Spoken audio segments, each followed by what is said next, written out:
Y bueno, este martes concluye el plazo para realizar los encuentros locales, ahí es lo que corresponde a la primera parte del proceso constituyente, y este fin de semana, de hecho, el ministro del Interior participó en uno en Conchalí. Queremos conversar sobre este y otros temas también de la contingencia. Nos acompaña el diputado de la Democracia Cristiana, Sergio Espejo. ¿Cómo está? Bien, ¿cómo está usted? Buenas noches. Bien, a ver, conforme con el proceso en esta primera etapa, porque hay algunos que más allá del ejercicio como ciudadano, republicano, se habla más de la poca participación, de que las cifras son más bajas de lo esperado. ¿Cómo evalúa usted esta etapa? Yo creo que este es el inicio de un proceso y hay que evaluarlo en esa perspectiva.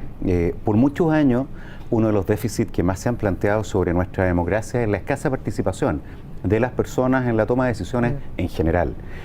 Comenzar a hablar de una nueva constitución y hacerlo en un esfuerzo de diálogo con los ciudadanos a mí me parece un tremendo aporte.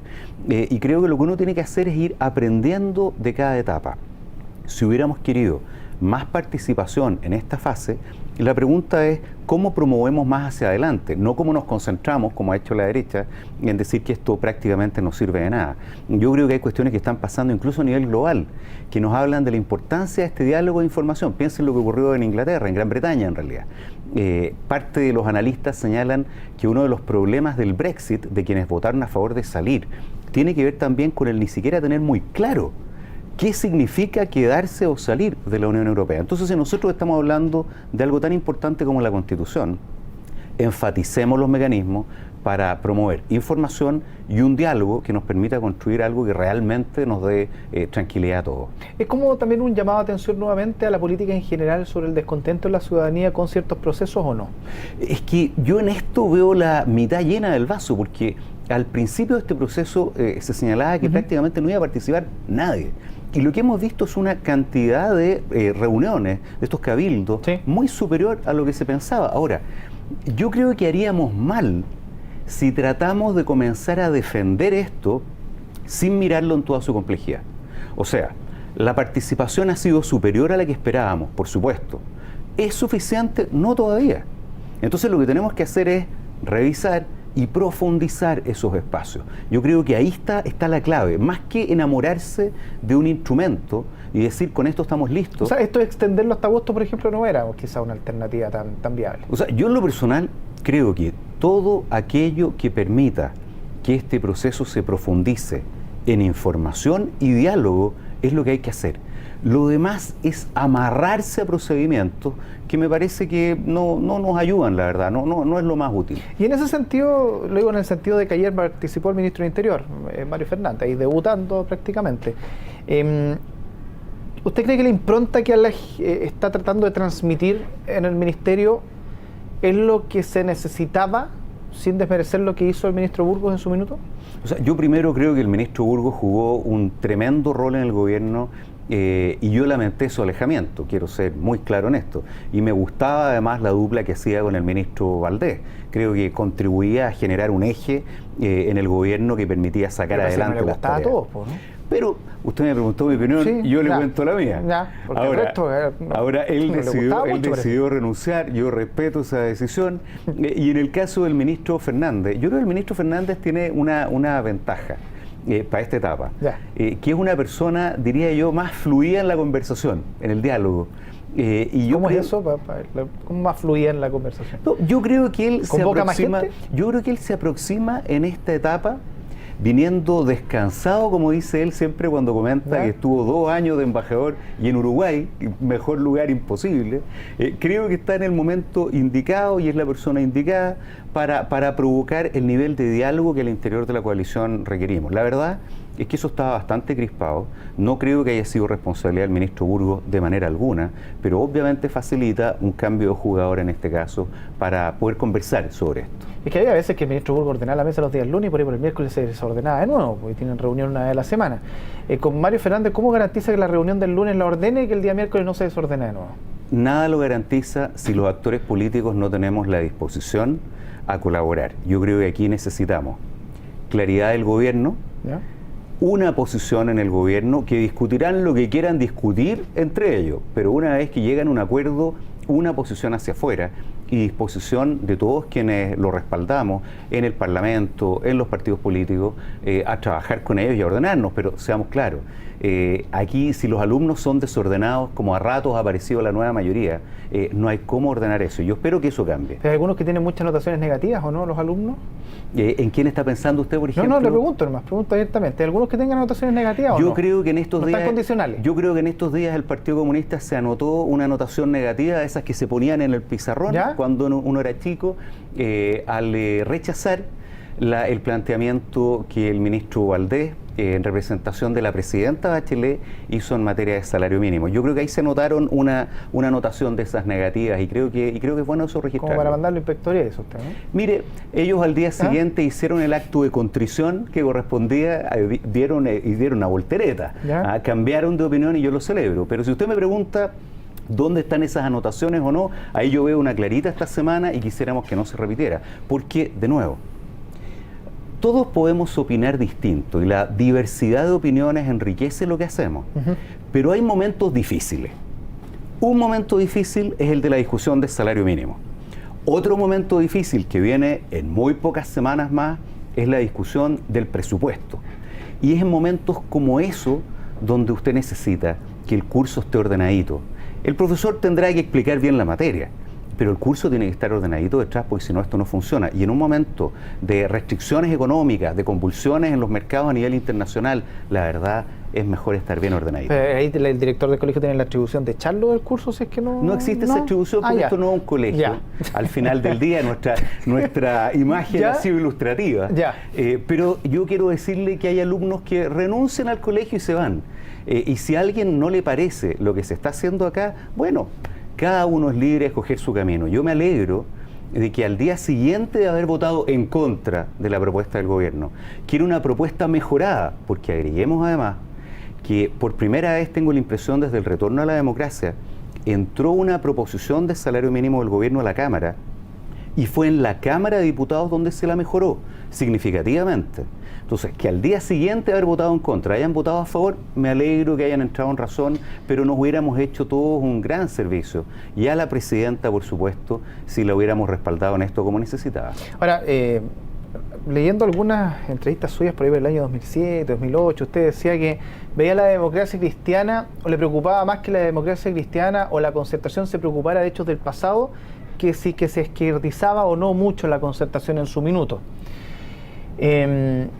Pero también en ese momento usted señalaba que quería ver a la democracia cristiana liderando ese proceso de la concertación y a futuro también. ¿Usted ve que es momento de que la democracia cristiana tenga un candidato a la presidencia que represente, en este caso, la nueva mayoría? Vamos por partes. Yo creo que lo que ocurrió esta semana es un ejercicio de liderazgo. El ministro Valdés nos llevó una propuesta de salario mínimo, 10.000 pesos en 12 meses, un incremento alrededor de un 1% sobre IPC.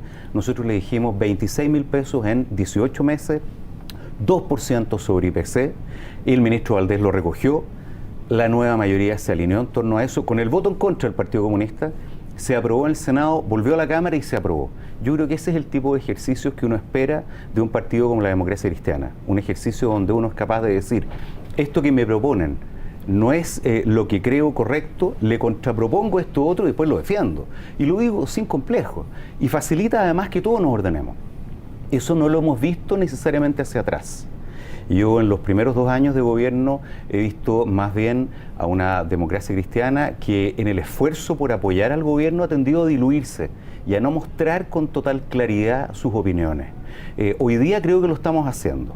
Si eso se traduce o no en un candidato presidencial propio, es algo que tenemos que revisar y conversar, como hemos acordado al interior del partido, después de las elecciones municipales. Pero hay algo que no se puede renunciar. La democracia cristiana tiene que concurrir al próximo proceso electoral con un planteamiento programático, con ideas sobre el futuro de Chile que sean muy claras, muy nítidas, y a partir de las cuales conversamos con los demás. No un escenario de firmas de contratos en blanco, donde al cabo de un rato pareciera que no estábamos todos tan claros en qué eso es lo que estábamos suscribiendo, como a ratos ha parecido. ¿Pero usted cree que ese acuerdo va a ser fácil de llevar adelante dentro de la democracia cristiana cuando por lo menos públicamente se ha dado a conocer no sé si tanto en la interna por lo menos, de que las diferencias son bastante grandes entre distintas corrientes ahí. Nosotros hemos siempre tenido una variedad de opiniones importantes al interior de la democracia cristiana. Nuestros buenos momentos han estado asociados a la capacidad de resolver esas controversias y al mismo tiempo también de aceptar con tolerancia donde esas discrepancias no son completamente solucionables. Déjeme darle un ejemplo.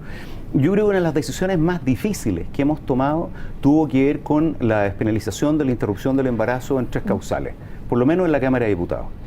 Todo esto el ministro Burgos dio su opinión y por supuesto. Y yo he recogido de prácticamente toda la gente con la que he tenido la posibilidad de conversar que la altura, el respeto, la profundidad de los argumentos que vimos los diputados demócratas cristianos fue realmente algo tremendamente valioso, pese a que no concordábamos en la totalidad de estas causales.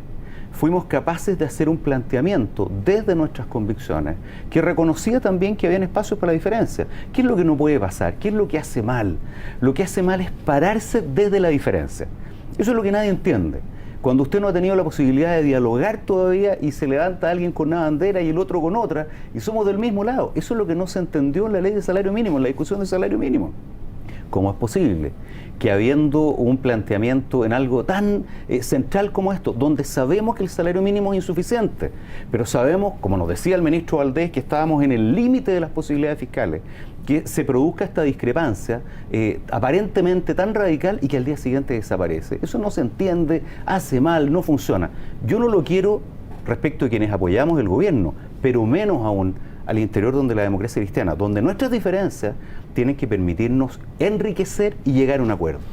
Ahora quiero aprovechar que en los últimos minutos ya, como ex ministro de Transporte, que vivió un proceso complejo, y a todos lo sabemos, de lo que se vivió con el inicio del Transantiago, a raíz de lo que pasa con su bus y hoy día Alsacia, donde me voy a tomar de unas declaraciones de Alsacia que señala que aunque ellos operativamente de manera interna estén funcionando de manera espectacular, ellos lograrían subsanar solamente el 15% de sus problemas internos y el 85% del problema económico que tienen es respecto al tema estructural de Transantiago, que definitivamente les genera pérdidas y que no habría fórmula de poder solucionar.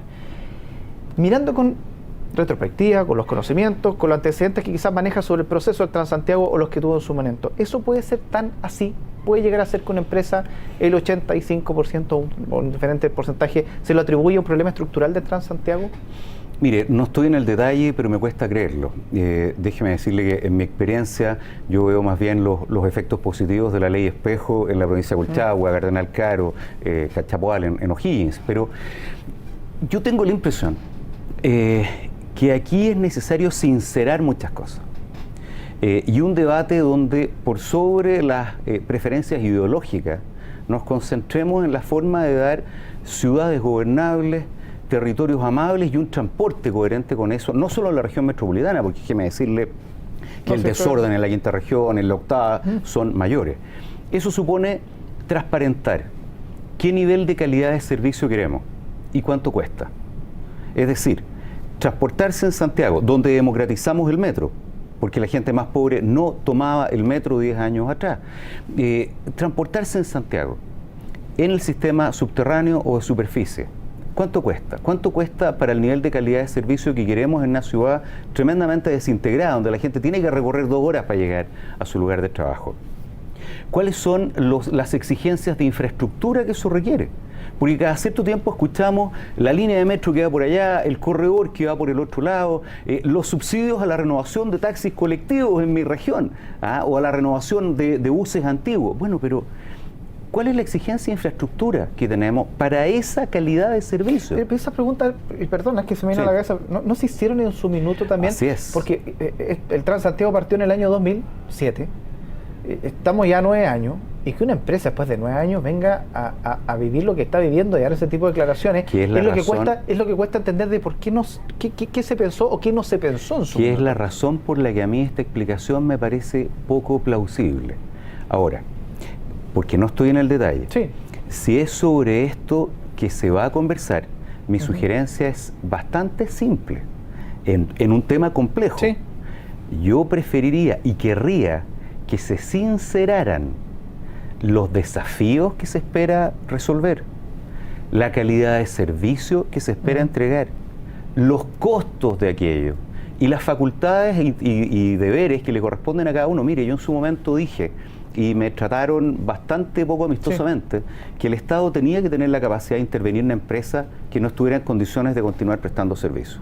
Hoy día eso existe, pero en su momento parecía imposible porque era un tabú que el Estado se pudiera meter.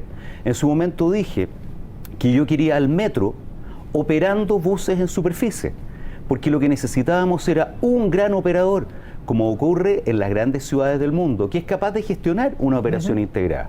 También fue planteado como una locura. Hoy día se discute la posibilidad de servicios en superficie. Para decírselo textual, ahí para que ustedes estén en su casa y para con esto íbamos cerrando, dice Andrés Ocampo, gerente general de Subus, califica como poco serio que la autoridad acote el problema de la operación. Si Subus tuviera un servicio perfecto y no tuviera descuentos, solo podría solucionar el 15% de su déficit financiero. Añade que el 85% restante responde a los problemas estructurales de Transantiago, unas tantas entrevistas que se han hecho, y quería como cerrarlo para que quede ahí. Se está amenazando de paro, se está amenazando de huelga durante los próximos días, el martes, con lo que significa el sacio Subus en el 41%, hasta la quiebra por medio. ¿Cómo debe operar el Estado acá? Que ya está subvencionando, que ya está gastando un dinero tremendo a través de impuestos. ¿Usted cree que finalmente llegó el momento, a lo mejor ya, como usted dice, sincerarse? A ver, ¿saben qué? Sentémonos, no borrar, porque no se puede borrar lo hecho, pero sí dar un vuelco o finalmente, ¿qué se hace con esto? Mire, no esconder la pelota. No esconder la cabeza tampoco. Yo tengo la impresión que el problema de esta empresa lo tendrá que resolver esta empresa con sus acreedores. Ellos llevan muchos años en el servicio, no nos corresponde a nosotros resolverles sus problemas financieros. Pero si persiste una diferencia entre lo que las personas necesitan, quieren, demandan, lo que se está entregando como servicio, yo lo que encuentro incomprensible es que no transparentemos esa diferencia y digamos cuál es el horizonte en el que se avanza, en qué plazo se va a avanzar, qué financiamiento requiere y cómo vamos a obtener ese financiamiento. Y si eso requiere modificaciones más estructurales, me cuesta entender la resistencia a realizarla. Déjeme decirle de nuevo, a mí me cuesta entender esta operación completamente descentralizada con la experiencia que tenemos hoy día. Cuando usted quiere generar una operación integrada donde no sustituye al metro, sino que lo complementa o lo integra con el servicio de buses, yo preferiría que en todos aquellos lugares donde esa integración es necesaria haya un coordinador de la operación. Siempre mi preferencia ha sido Metro. Metro se defendió por años para que no lo metieran en nada y prefería permanecer como una empresa perfectita. Yo prefiero una empresa y un sistema de transporte al servicio de las personas. Y déjeme, porque sé que se nos acaba el tiempo, decirle una cosa. Este problema de Santiago esconde y oculta los tremendos problemas que el transporte representa fuera de Santiago. Porque cuando usted se mueve en ciudades grandes o pequeñas, en las zonas rurales como en la que vivo yo, lo que usted enfrenta es una dificultad cotidiana, diaria, y que está oculta porque los problemas quedan atrapados acá. Entonces, ¿cómo le digo yo a la gente en Santa Cruz, en San Fernando, en Pichilemu, que en realidad todo lo que vivimos allá tiene que esperar? O que los fondos de la ley Espejo son suficientes, porque no es suficiente. Nosotros tenemos que dar una mejor mirada en esto y en eso el déficit existe y se mantiene. Sergio Espejo, muchísimas gracias por haber estado junto a nosotros.